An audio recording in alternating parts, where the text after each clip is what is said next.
Yo, what's up everybody? It's Bahal, back with another creepy recap. Let's get into the horror. Rose Cotter is a psychiatrist at a mental hospital. One day, she sees a patient who claims she often spots some creepy figure, even her dead grandpa, warning she'll die today.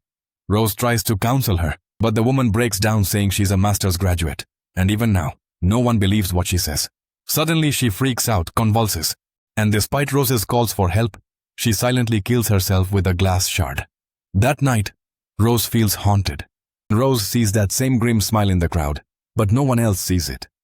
Trevor comes home and, seeing a smashed cup, asks Rose Cotter what's wrong. She says a patient committed suicide earlier, and she's scared. Trevor comforts her, saying not to stress, and they go to bed. But Rose keeps having nightmares about her mom's overdose when she was a kid. Waking startled, she can't sleep, so she sits by her computer with earbuds, replaying her talk with the patient. Suddenly, during a pause, she hears a rough male voice calling her name. Confused since she's alone, she's startled when someone jumps out from her left and scares her. The next day, Rose Cotter checks the female patient's file and learns she witnessed a brutal suicide a week ago. A professor at their school killed himself with a hammer, smiling the whole time. Suddenly, Rose's phone rings. It's her sister inviting her to dinner for her birthday. Pulling back the curtain, Rose spots someone outside. It's the female patient she fears. She quickly steps away but notices a patient in a ward, sitting quietly and smiling oddly, unresponsive to noise. After a while, the man speaks, saying he's going to die. Everyone will. The eerie mood lingers, leaving Rose shaken. Rose was terrified and quickly called the security to restrain the man, but he was just lying on the bed saying nothing. It was actually a hallucination caused by Rose.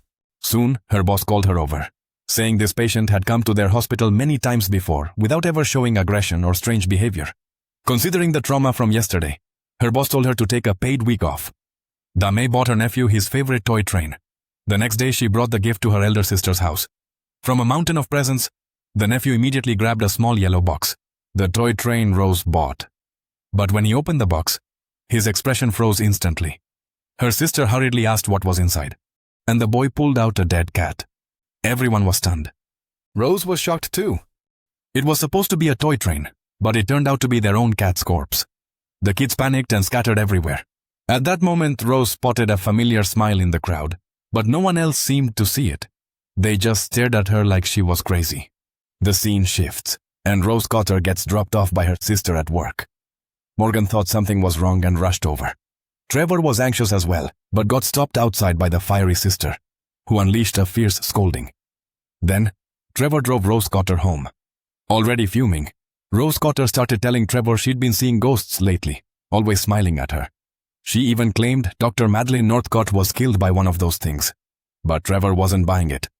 He thought Rose Cotter was losing it from all the stress and joked that mental illness might run in the family.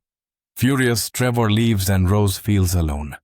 She dives into researching Dr. Madeline's background, seeking answers. Suddenly, she hears her mom's voice calling from the closet next door. Terrified, she blows out the light and curls up in bed. The camera shows her mom stepping out of the closet, unseen by Rose. Early one morning, Rose Cotter used Dr. Madeline Northcott's info to find the professor's house. The door was opened by his wife.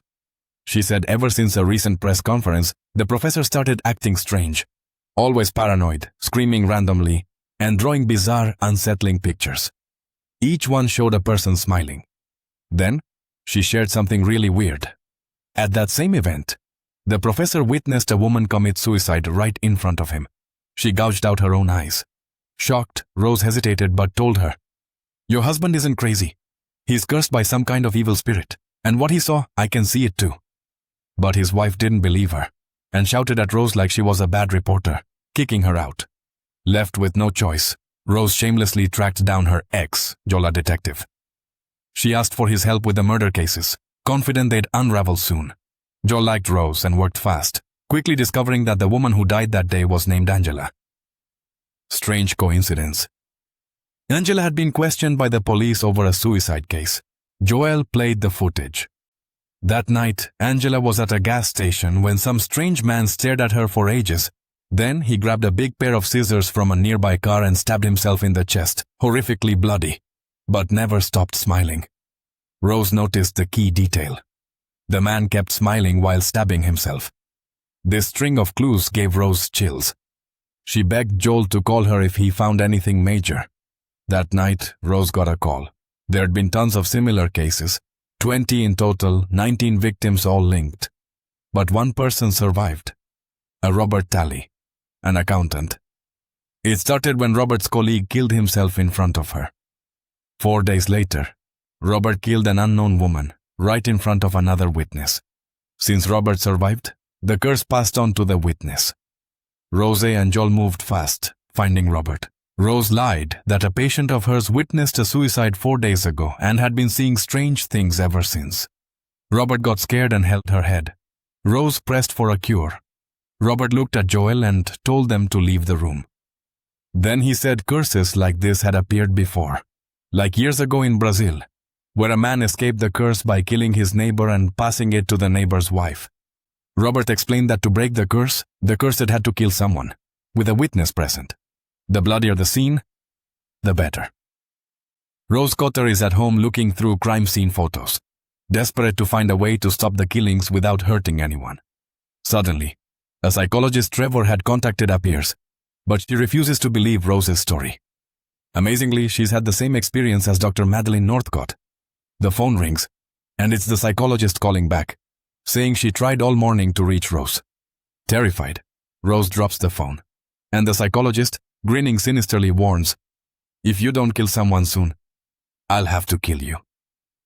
Today is the 4th day, and the threat feels chillingly real. Rose Cotter grabbed a small knife and rushed to the hospital, heading straight to the patient's room.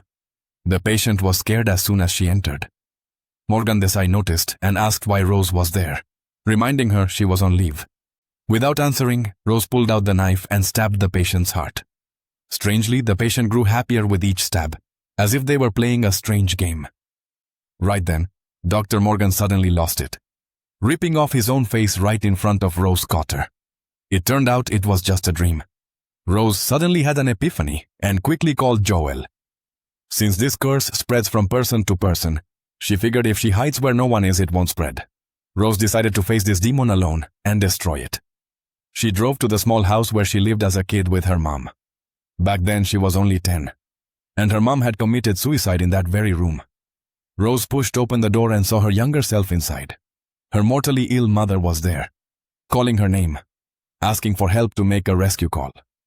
But Rose shook her head and ran away, scared. Evening came fast. She locked all doors and windows tight, blocking every exit, then lit an oil lamp and sat on the sofa. Strange sounds came from her mom's room. Rose cautiously went over and found her mom had somehow come back to life, sitting on the bed and crying. At first they exchanged apologies, but her mom's tone suddenly shifted, accusing Rose of not calling an ambulance back then. Rose said she was just a scared kid dealing with it all alone. But her mom wasn't forgiving. Instead, she gave that eerie smile.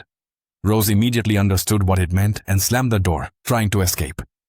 But her mom morphed into an 8-foot monster and charged at her. In desperation, Rose smashed the oil lamp on the monster's head. Flames burst out instantly, burning the creature to death. Seizing the moment, Rose dashed out of the old house. But was the curse or her trauma truly gone?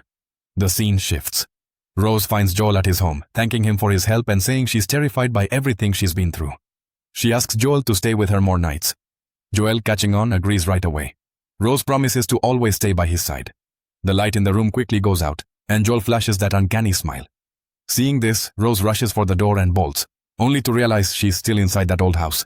She never actually left. Just then Joel drives up, worried, and says he came to check on her. Rose mistakes him for that smiling monster and races inside, locking the door. Suddenly that 8-foot monster bursts out of the room. Joel hears Rose's terrified screams and starts pounding on the door, but it's too late. The monster tears off its face and crawls straight into Rose's mouth. When Joel finally breaks in, he finds Rose doused in gasoline, grinning with a wicked smile. Then he lights the match and watches as she sets herself on fire, burning to death right in front of him. And with that, the movie ends.